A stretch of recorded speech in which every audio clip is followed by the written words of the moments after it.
Bonjour madame. Alors, qu'est-ce qui vous avait amené là et qu'est-ce qui vous faisait souffrir?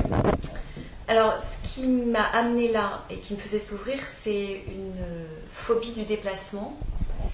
C'est-à-dire que, alors que dans mon travail, je suis obligée de me déplacer beaucoup, des déplacements plus ou moins longs, essentiellement en train ou en voiture, depuis une vingtaine d'années, en fait, sans savoir pourquoi, sans identifier vraiment pourquoi, j'avais d'énormes angoisses à l'idée de me déplacer et un inconfort très très important au cours des déplacements. Donc ça se traduisait concrètement par des angoisses.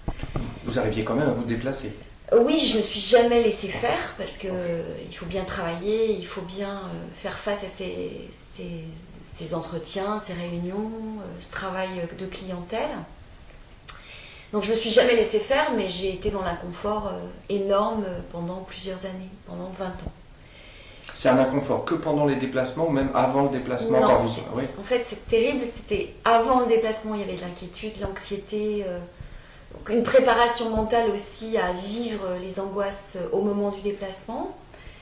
Pendant le déplacement, évidemment, c'était assez terrible. Et après le déplacement, c'était aussi assez terrible dans le sens où j'étais déçue de ne pas avoir su faire face à ces angoisses pendant le déplacement. Vous aviez suivi d'autres formes de thérapie pour soigner ça? Oui. J'ai fait presque 10 ans d'acupuncture régulièrement. J'ai fait du yoga pendant 5 ans. J'ai suivi des traitements, médicamenteux pour faire face aux angoisses pendant les déplacements. J'ai aussi fait pas mal d'énergologie, de relaxation, beaucoup de choses, quoi. Et des formes de thérapie aussi? Oui, j'ai fait une thérapie comportementaliste pendant presque 7 ans, qui n'a pas changé grand-chose, pour ne pas dire rien du tout de ce point de vue, du point de vue des angoisses, en tout cas liées au déplacement. Et l'acupuncture, tout ça, ça vous a aidé ou... Non. Pas du tout. Rétrospectivement, voilà. Non. Qu'est-ce qui s'est passé après la séance d'hypnose sur point de résonance? Ça fait 2 mois que j'ai fait cette séance, et l'effet est immédiat. C'est-à-dire que, j'ai plus d'angoisse et je ne me pose plus de questions quand je me déplace. Quand vous dites plus d'angoisse, c'est ni avant, ni pendant, ni après. Voilà, c'est ce que j'allais dire. Ouais, c'est les trois. J'oublie que je vais me déplacer. J'oublie que je vais me déplacer alors que je me déplace beaucoup. Quand je me déplace, je travaille normalement. Je pense pas à cette difficulté, j'ai oublié la difficulté. Et puis de fait, comme ça s'est bien passé, j'ai pas à y penser après. Parfait. Est-ce que ça amène un mieux-être dans votre vie de tous les jours aussi? Parce que c'est ce que disent souvent les patients qui viennent pour un symptôme, ils me disent que ça va souvent au-delà. C'est-à-dire que, c'est pas compliqué, il n'y a pas grand-chose à dire dès lors que vous vivez mal tout le temps parce que vous êtes amené à vous déplacer, dès lors que vous n'avez plus mal du tout à l'idée de vous déplacer, la vie est complètement transformée. Plus simple, ok. Elle est transformée. J'ai vu votre maman aussi une fois. Ouais, ma mère s'est fait opérer d'une prothèse de genou au mois de septembre dernier.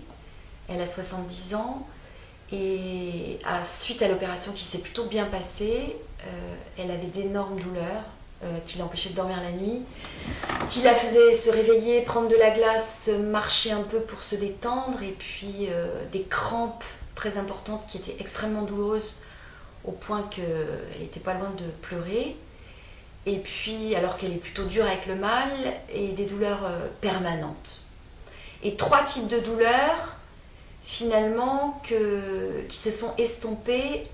Une première très grosse douleur qui est partie après la première séance d'hypnose. Une seconde qui a eu lieu 15 jours après, qui a enlevé la 2e couche de douleur.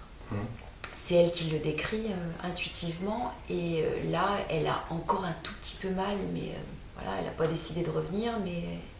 ça n'a plus rien à voir. Oui, il y avait tellement de types de douleurs que je ne pouvais pas tout faire d'un coup. Ouais. Donc je lui ai enlevé 60% la première fois et puis 20% la deuxième. Voilà. Puis ça me paraissait suffisant de laisser une petite douleur résiduelle.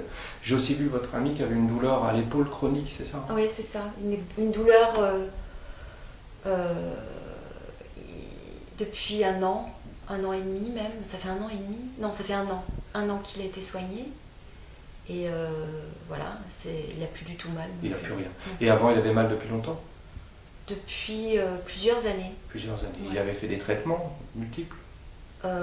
Oui, beaucoup de shiatsu, beaucoup de piscine, enfin voilà. D'ostéo sûrement? De l'ostéo, classique. Kiné. du kiné, enfin pas mal de choses. Ça lui faisait rien du tout, hein, je crois. Bah si, ça lui faisait un peu quelque chose sur le moment, mais la douleur revenait, quoi. Donc, Rapidement? Vous savez pas? Non, dans les 2 jours en général. 2 jours. Dans les Ok. 2 jours. Donc là, ça fait 1 an, il n'a plus rien du tout? Non. C'est jamais revenu, même une fois? Rien du tout? Non, rien du tout.